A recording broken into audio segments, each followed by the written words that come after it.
For today's video mga kabagka, tulya. Ito lang ang regalo niya mga kabagka.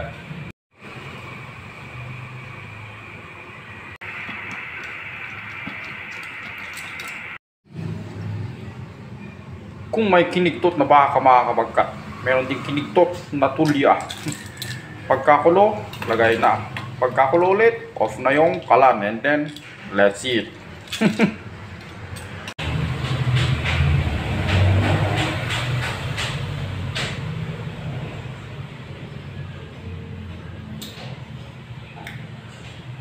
Kain na mga kabagkat.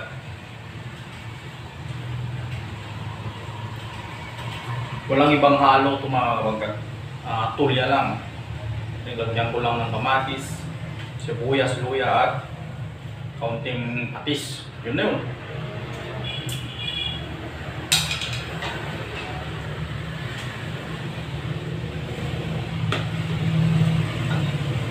Bundok sa Ilocano.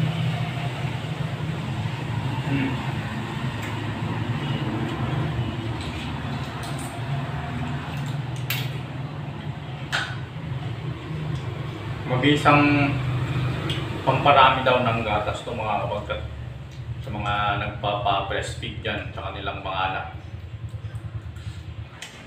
Yun ang paniniwala ng mga Ilocano.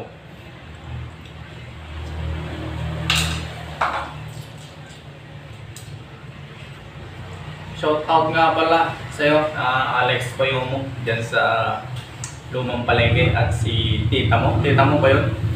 Tita mo na Virgie, pangalan. Nakakatuwa lang mga kabagkat nung pumunta ko dyan sa Lumang Palengke. Siyempre mamamalengke tayo. Natawag ako ni Alex Payumo. Yun yung pamangkin ni Ate Virgie. Si Ate Virgie nanonood daw ng mumunding vlog natin. So shout out po sa inyo. Thank you so much po. Kain po.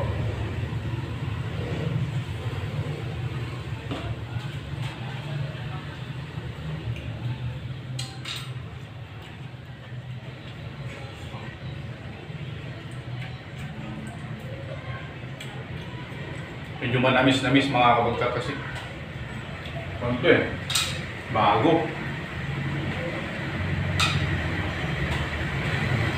Kahit lumampas na yung isang araw dito mga kabagkat, mas maganda pa nga yun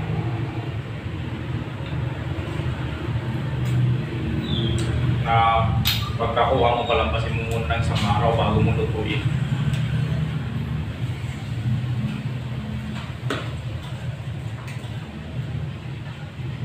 Kain po tayo.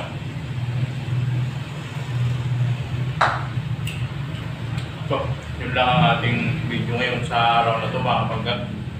Bukas ulit. Thank you so much po.